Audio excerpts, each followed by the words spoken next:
Hello guys, most welcome. हम कर रहे हैं कॉर्पोरेट अकाउंटिंग। इसमें हमारा चैप्टर नंबर 2 चल रहा है, रिडम्पशन ऑफ प्रेफरेंस शेयर। आज का लेक्चर नंबर 3 है।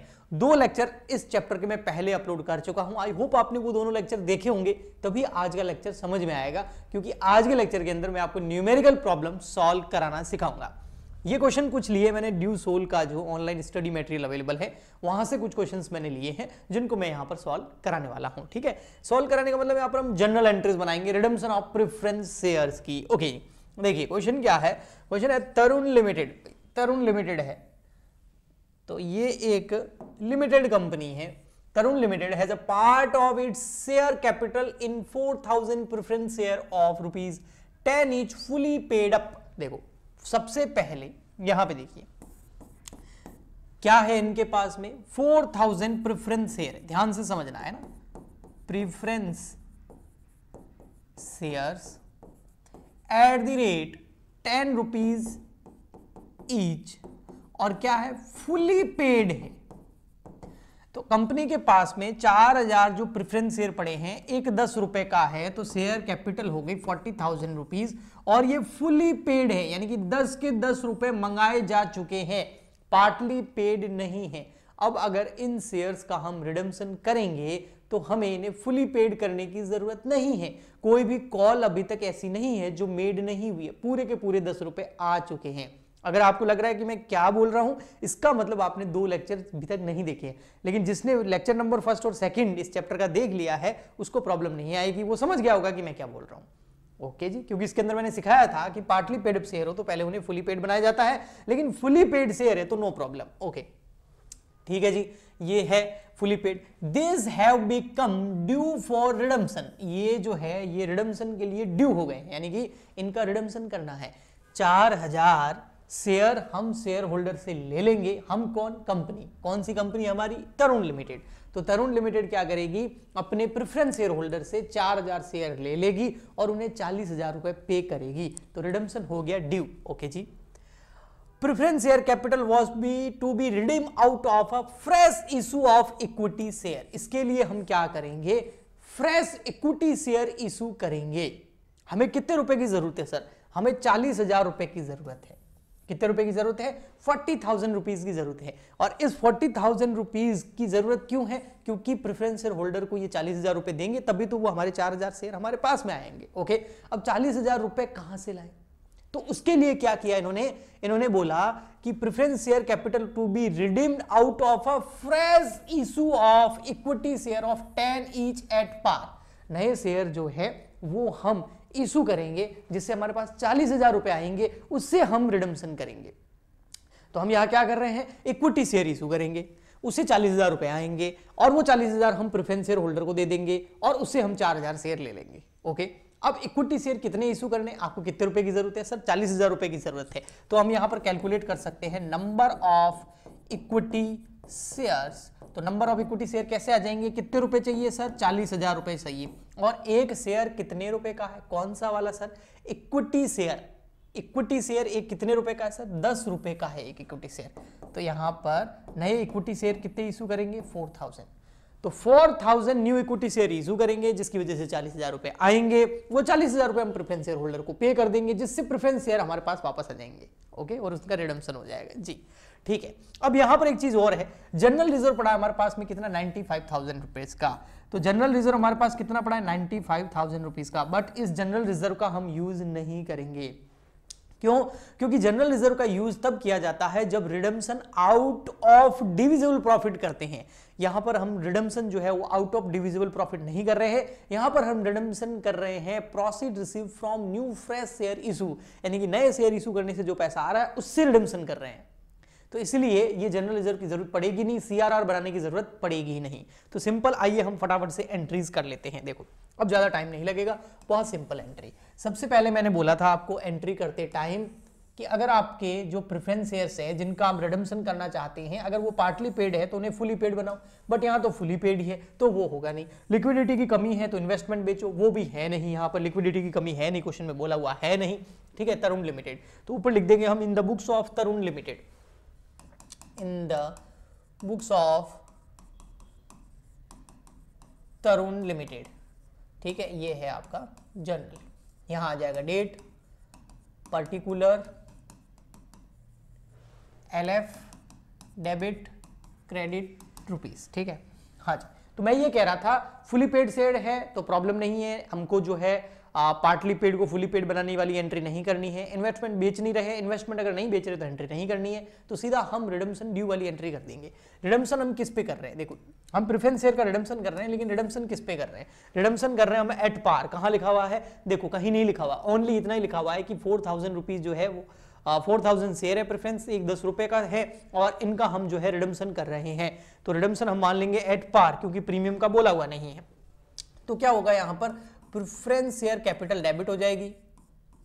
क्यों, क्योंकि भैया रिडम्पशन कर रहे हैं तो लायबिलिटी खत्म, और लायबिलिटी को खत्म करने के लिए, कम करने के लिए डेबिट किया जाता है, तो प्रेफरेंस शेयर कैपिटल अकाउंट हो जाएगा डेबिट। आपको मॉडर्न रूल तो पता ही होगा ना जनरल एंट्री का यार, वो तो पता ही होगा, नहीं पता है तो देख लो भैया। एसेट्स अगर कोई होती है तो वो ऑलवेज डेबिट होती है, एसेट्स को अगर बढ़ाना हो तो डेबिट करो, एसेट्स को कम करना हो तो क्रेडिट करो।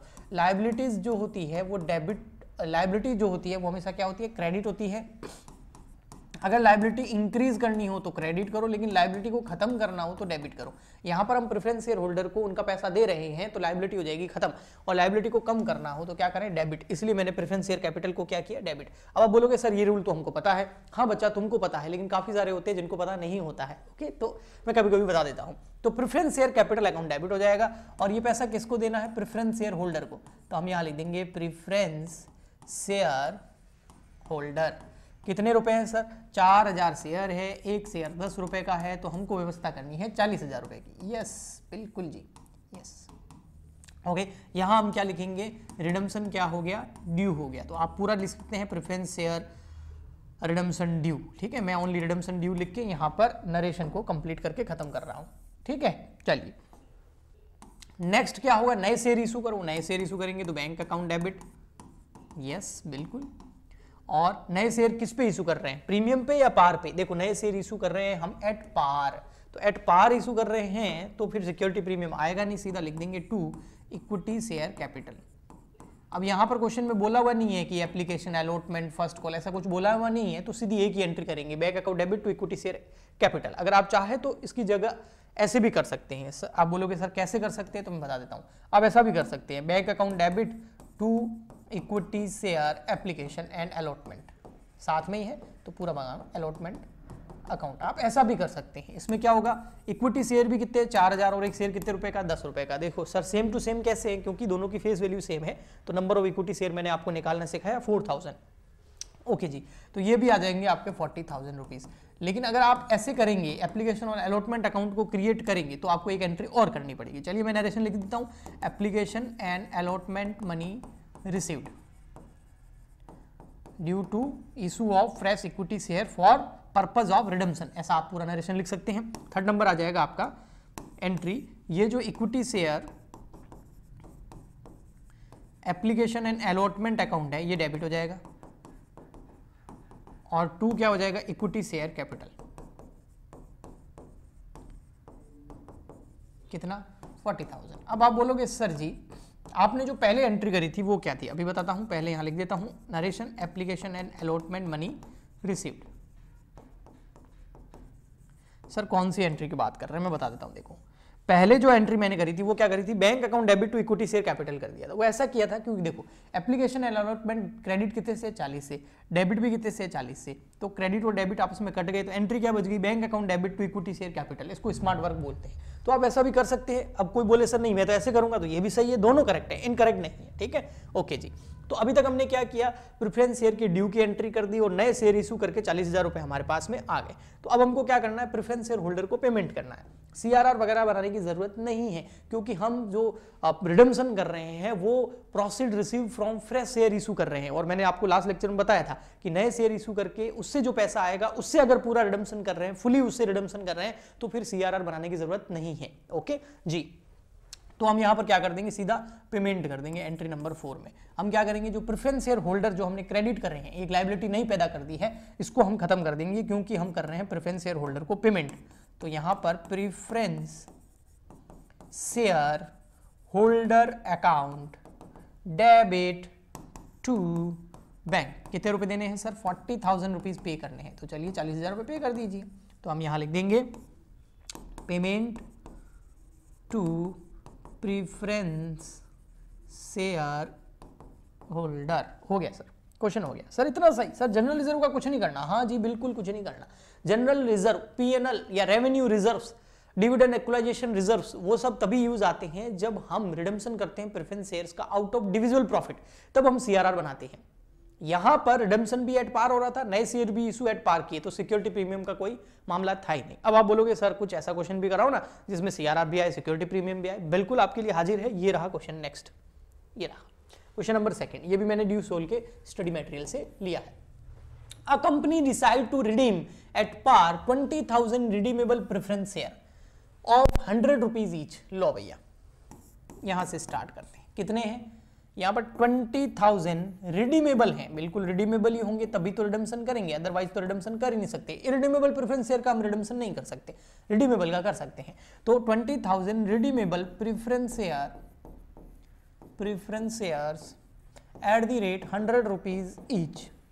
तो भैया 20,000 शेयर है, एक शेयर 100 रुपए का है, तो हो गए आपके 20 लाख रुपए, यानी कि 20 लाख रुपए की जरूरत है आपको, क्योंकि प्रेफरेंस शेयर होल्डर को आपको 20 लाख रुपए देने पड़ेंगे, तब जाके आपके पास 20,000 शेयर वापस आएंगे। अब पैसे की व्यवस्था कैसे करनी है देखिए, एक तो पड़ा है हमारे पास जनरल रिजर्व, कितना पड़ा है 12,50,000 रुपए का जनरल रिजर्व पड़ा है, तो हमारे पास जनरल रिजर्व पड़ा है 12,50,000 रुपए का।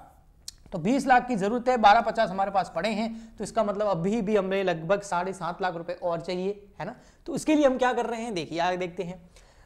A general reserve of 12,50,000 had already been built up for this purpose। इसका यूज कर लो आप, इसका यूज कर लो। तो भाई 20 लाख की जरूरत है, ये बोल रहा है 12,50, आप जनरल रिजर्व यूज कर लो। ठीक है सर, जनरल रिजर्व यूज कर लेंगे, तो पीछे कितने और पैसे चाहिए, 7,50,000 रुपए और चाहिए। ये 750 आपके पास कैसे आएंगे, उसका आंसर आपको आगे दिया हुआ है। For the purpose of redemption, ये 7.5 लाख रुपए चाहिए ना, रिडेम्पशन के लिए चाहिए। हाँ, इस उद्देश्य से क्या किया, 75,000 equity share of 10 each were offered to the public at a premium of 5 rupees each, payable on full on application. और सारा का सारा पैसा एप्लीकेशन पे आ गया, यानी कि क्या कर रहे हैं हम, नए शेयर भी इशू कर रहे हैं, क्योंकि पैसे चाहिए ना 7.5 लाख रुपए। तो हमने क्या किया, न्यू शेयर इशू कर दिए, न्यू इक्विटी शेयर हमने क्या कर दिया बेटा, इशू कर दिए। तो न्यू इक्विटी शेयर इशू, कितने शेयर इशू कर रहे हैं, हम कर रहे हैं 75,000 equity share at the rate कितना, 10 रुपीज ईच, 10 रुपीज ईच। और प्रीमियम कितना है, प्रीमियम है भैया 5 रुपीज, ये रहा 5 रुपीज प्रीमियम, 5 रुपीज प्रीमियम। तो प्रीमियम का पैसा तो अलग है, लेकिन अगर हम फेस वैल्यू देखें तो 75,000 मल्टीप्लाई बाय 10 करो तो कितने आएंगे, 7.5 लाख रुपए, वो हमारी यहां पर भरपाई हो जाएगी। हाँ, जो प्रीमियम का पैसा आएगा वो सिक्योरिटी प्रीमियम अकाउंट में ट्रांसफर कर देंगे, बट यहां पर हम रिडेम्पशन प्रीमियम पे कर नहीं रहे हैं, तो प्रीमियम की व्यवस्था करने की जरूरत पड़ेगी नहीं। तो यहां सिंपल है, जो जनरल रिजर्व में पैसा पड़ रहा है उसके लिए तो हम बना देंगे सीआरआर। तो सीआरआर कितने के लिए बन जाएगा, 12,50,000 रुपए के लिए बन जाएगा, और नए शेयर इशू हो जाएंगे 7,50,000 रुपए की फेस वैल्यू के, और ऊपर जो 5 रुपए पर शेयर प्रीमियम आएगा लगभग 3,75,000 रुपए, वो सिक्योरिटी प्रीमियम अकाउंट में ट्रांसफर कर देंगे। जो प्रीमियम का पैसा होता है उस पैसे से हम जो फेस वैल्यू है उसका पेमेंट नहीं कर सकते, प्रीमियम के पैसे को प्रीमियम में ही ट्रांसफर किया जा सकता है, प्रीमियम में यूज किया जा सकता है। यानी कि शेयर इशू करने से जो प्रीमियम आता है वो रिडेम्पशन करते टाइम जो प्रीमियम हमको चाहिए होता है उसमें यूज कर सकते हैं, लेकिन इस क्वेश्चन के अंदर हम रिडेम्पशन जो है एट पार कर रहे हैं, प्रीमियम पे नहीं कर रहे हैं, तो जो सिक्योरिटी प्रीमियम के 5 रुपए हैं वो हम यहां पर यूज नहीं लेंगे। यस, चलिए इसके एंट्रीज कराऊंगा तो और अच्छा आपको समझ में आएगा। The new issue was fully subscribed and money received in time. जो नए शेयर इशू किए 75,000 रुपीज, 10 रुपीज ईच, ये फुली सब्सक्राइब हो गए, सब सारे के सारे शेयर लोगों ने ले लिए और पूरा का पूरा पैसा एप्लीकेशन पे आ गया। Preference share were redeem following prescribe guidelines in the companies act. जो कंपनीज एक्ट की गाइडलाइंस है उस हिसाब से आपको रिडेम्पशन करना है। Okay, journalise the about transaction, आपको इन ट्रांजैक्शन को जनरलाइज करना है। तो आइए सबसे पहले हम बनाते हैं जनरल का फॉर्मेट। देखो यहां पर जनरल का फॉर्मेट बनाते हैं। हाँ जी, यहां पर हम क्या बनाएंगे, जनरल का फॉर्मेट। विदाउट जनरल के फॉर्मेट के बेटा जनरल एंट्री नहीं करनी है, वरना एग्जामिनर जो है आपके मार्क्स काट लेगा।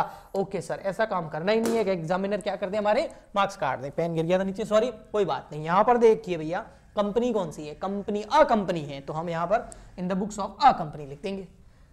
मतलब कंपनी का नाम नहीं दिया हुआ है तो यहां लिख दो भैया इन द बुक्स ऑफ। वैसे एग्जाम में जो क्वेश्चन आएगा उसमें कंपनी का नाम 100% होगा, ठीक है। ओके जी, यहां लिख दे जनरल का फॉर्मेट। जनरल यहां आ जाएगा आपके पास में डेट, यहां आ जाएगा पर्टिकुलर, ठीक है, इधर आ जाएगा LF डेबिट क्रेडिट रुपीस, ठीक है। फर्स्ट एंट्री होती है अगर आपके जो जिन शेयर्स का आप रिडम्पशन कर रहे हैं अगर वो पार्टली पेड है तो उसको क्या बनाया जाता है, फुली पेड। लेकिन यहाँ पर पार्टली पेड है ही नहीं, पूरे के पूरे फुली पेड है। तो फुली पेड है तो आपको यहाँ पर जो पार्टली पेड शेयर को फुली पेड बनाने वाली एंट्री नहीं करनी पड़ेगी। इन्वेस्टमेंट कोई बेच नहीं रहे हैं, इसका मतलब लिक्विडिटी की कमी नहीं होगी, तो उसकी एंट्री नहीं होगी। सीधा हम कर देंगे रिडम्पशन ड्यू, यानी कि प्रेफरेंस शेयर का जो रिडम्पशन है वो ड्यू कर देंगे। तो 20,000 प्रेफरेंस शेयर है और एक शेयर 100 रुपए का है, तो 20 लाख रुपए की व्यवस्था करनी पड़ेगी। तो उसके लिए हम ड्यू की एंट्री कर देंगे। तो ड्यू की एंट्री में पता क्या होता है कि जो हमारी लायबिलिटी वो खत्म हो जाती है। तो लायबिलिटी खत्म होती है तो प्रेफरेंस शेयर कैपिटल को हम कर देंगे डेबिट। तो यहां आ जाएगा preference share capital account debit to preference share holder, to preference share holder account. एक लायबिलिटी खत्म, नई लायबिलिटी पैदा। कैपिटल खत्म कर दी, डेबिट कर दिया, नई लायबिलिटी पैदा इसलिए हो गई क्योंकि अभी तक पैसे दिए नहीं है, देने हैं। ओके, तो कितने शेयर है, 20,000 शेयर है, एक शेयर 100 रुपए का है, तो ये हो गए आपके 20 लाख रुपीज। यस, कितने हो गए, 20 लाख रुपीज। और यहां आप लिख सकते हैं प्रेफरेंस शेयर का जो रिडम्पशन है वो क्या हो गया, ड्यू हो गया है। तो रिडम्पशन ड्यू कि ये एंट्री है। रिडम्पशन यहां पर भी एट पार कर रहे हैं, प्रीमियम की व्यवस्था करने की जरूरत नहीं पड़ेगी, इतनी अच्छी बात है। देखो अब क्या कर रहे हैं हम, सेकंड नंबर हमारे पास जो है 12,50,000 जनरल रिजर्व में पड़े हैं और उसका आप यूज कर सकते हैं। तो इसके लिए हम बना देंगे सीआरआर। सीआरआर बनाने के लिए जनरल रिजर्व से पैसा निकालेंगे तो जनरल रिजर्व डेबिट हो जाएगा, क्योंकि जनरल रिजर्व एक तरह की लायबिलिटी होती है, लायबिलिटी को कम करना है तो डेबिट करो। ठीक है, एक नया रिजर्व बना देंगे जिसका नाम है कैपिटल रिडम्पशन रिजर्व, और कैपिटल रिडम्पशन रिजर्व एक नया रिजर्व बन रहा है, तो ये एक तरह का रिजर्व है, इसलिए इसको हम बढ़ाने के लिए डेबिट कर देंगे, कैपिटल रिडम्पशन रिजर्व। ओके, ठीक है जी, ये देखिए सीआरआर बोलते हैं इसको शॉर्ट फॉर्म में। ठीक है, ओके जी, कितने का बनाना है, जितने हमारे पास पैसे हैं, कितना यूज कर सकते हैं, 12,50,000 रुपए। सर 12,50 का यूज क्यों किया आपने, पिछले क्वेश्चन में तो नहीं किया था, वहां पर भी जनरल रिजर्व था बेटा, वहां पर उसको यूज करने के लिए बोला हुआ नहीं था, सीधा के सीधा नए शेयर इशू करने के बारे में बोला हुआ था। यहां पर बोला हुआ general reserve of 12,50,000 has already been built up for this purpose. This purpose मतलब रिडम्पशन के पर्पस के लिए इसको यूज करना है पहले, इसलिए यहां पर सीआरआर बना दिया। ठीक है, सीआरआर क्रिएटेड, ओके, ठीक है, for purpose of redemption out of divisible profit. ठीक है, हाँ, प्रीमियम की व्यवस्था नहीं करनी है, अगर प्रीमियम की व्यवस्था करनी होती तो करते, क्यों नहीं करनी है, क्योंकि रिडम्पशन एट पार कर रहे हैं तो प्रीमियम का पैसा चाहिए नहीं, किसी को देना ही नहीं है। ओके जी, अब कर रहे हैं नए शेयर इशू, तो उसकी एंट्री हो जाएगी bank account debit, bank account debit to equity share, equity share application. पूरा का पूरा पैसा एप्लीकेशन पे आ गया था, इसलिए मैं ये एंट्री कर रहा हूं, लेकिन इसमें अमाउंट मैं अभी नहीं लिखूंगा। सर क्यों नहीं लिखोगे, अभी मैं बताता हूं। यहां लिख देते हैं application money received with premium. ठीक है, सेकंड एंट्री पहले करूंगा, फिर इसमें अमाउंट लिखूंगा। एंट्री तो कर दी, अमाउंट इसमें बाद में लिखूंगा, अभी बताता हूं ताकि आपको कंफ्यूजन नहीं हो। ये देखो, इक्विटी शेयर एप्लीकेशन अकाउंट क्या हो जाएगा, डेबिट। ठीक है, ओके, और इसके साथ में क्या आ रहा, प्रीमियम। प्रीमियम पे इशू कर रहे हैं ना, तो प्रीमियम का पैसा मिलेगा, और इशू के टाइम प्रीमियम फायदा होता है, तो यहां लिख देंगे सिक्योरिटीज प्रीमियम, और टू कर देंगे इक्विटी शेयर कैपिटल। बेटा याद करो, मैंने कितनी बार बोला है, कैपिटल में हमेशा फेस वैल्यू आती है, कैपिटल में हमेशा फेस वैल्यू आती है। ठीक है, नंबर ऑफ शेयर कितने इशू करने हैं, यहाँ पर नंबर ऑफ शेयर इशू कर रहे हैं हम 75,000। कहाँ सर, क्वेश्चन में दिया हुआ, ये रहा देखो, 75,000 शेयर इशू कर रहे हैं, और फेस वैल्यू कितनी है, 10 रुपए, और प्रीमियम कितना है, 5 रुपए। तो कैपिटल में तो हमेशा फेस वैल्यू आती है, इसलिए यहाँ लिख देंगे 75,000 मल्टीप्लाई बाय 10, और प्रीमियम में प्रीमियम आ जाएगा 75,000 मल्टीप्लाई बाय 5। और अब एप्लीकेशन में टोटल कितने पैसे आएंगे, 75,000 मल्टीप्लाई बाय 15। ठीक है, तो यहाँ तो आ गया 7,50,000 रुपए, ये हमारे रिडम्पशन में काम आ जाएंगे। हाँ, प्रीमियम का पैसा प्रीमियम अकाउंट में ट्रांसफर कर दिया है, हो सकता है फ्यूचर में कभी हमारे काम आएगा, अभी काम का नहीं है। अभी काम का क्यों नहीं है, क्योंकि रिडम्पशन एट पार कर रहे हैं, तो इस प्रीमियम का हम यूज नहीं करेंगे। ओके जी, चलिए 75,000 मल्टीप्लाई बाय 15 करेंगे तो यहाँ आ जाएंगे 11,25,000 रुपए। इसका मतलब जो एप्लीकेशन वाली एंट्री है, फर्स्ट वाली, जिसमें बैंक में पैसा आएगा, वो कितना आएगा, 11,25,000 रुपए आएंगे। ओके, क्योंकि एप्लीकेशन जितने से डेबिट है उतने से क्या होता है, क्रेडिट होता है। ओके, तो यहां लिख देंगे हम application money transfer to capital account. Okay ji, ठीक है, ये हो गई हमारी नरेशन। क्या सर क्वेश्चन हो गया है, हाँ लगभग हो गया है, एक एंट्री बाकी है। देखो, फर्स्ट हमने ड्यू की एंट्री कर ली, सेकंड हमने सीआरआर क्रिएट की करनी, फोर्थ और थर्ड और फोर्थ एंट्री किसकी हो गई, नए शेयर इशू करने की हो गई। अब लास्ट एंड फाइनल एंट्री बची है, एंट्री नंबर 5। वो क्या है भाई, प्रेफरेंस शेयर होल्डर जो है ना, उनको पेमेंट तो करना पड़ेगा ना, नहीं करना पड़ेगा सर, करना पड़ेगा, बिल्कुल करना पड़ेगा, तो बस उसकी एंट्री करनी है। तो यहाँ पर प्रेफरेंस शेयर होल्डर क्या हो जाएंगे, debit, preference share holder account debit to bank. अब इनको कितने रुपए देने हैं भैया? इनको 20 लाख रुपए देने हैं। 12,50,000 आउट ऑफ डिविजिबल प्रॉफिट और 7,50,000 कहां से दे देंगे हम? 750 कहां से देंगे? नए शेयर इशू करने से जो पैसा आया, टोटल 20 लाख रुपीज हम इनको पे कर देंगे। तो payment made to preference share holder. Narration तो बेटा आप लिख ही सकते हो ना, ठीक है, ओके, ये हो गया। अब यहां देखिए प्रेफरेंस शेयर होल्डर जो डेबिट क्रेडिट कितने से हुआ था? 20 लाख से, कि लायबिलिटी थी, अब पेमेंट कर दिया तो लायबिलिटी खत्म, तो मैंने इसको डेबिट कर दिया। तो इस तरीके के बहुत सारे क्वेश्चंस की आपको प्रैक्टिस करनी होती है। हम इस चैप्टर में आगे बढ़ेंगे, नेक्स्ट लेक्चर में कुछ और क्वेश्चंस लेके आऊंगा, कुछ और कॉन्सेप्ट लेके आऊंगा। प्लीज ज्यादा से ज्यादा लाइक करें, शेयर करें, कमेंट करें, सब्सक्राइब करें, सपोर्ट करें, ताकि मैं आपके लिए ऐसे ही लेक्चर लाता रहूं। मिलते हैं नेक्स्ट लेक्चर में, आज के लिए इतना ही, तब तक के लिए goodbye and thank you.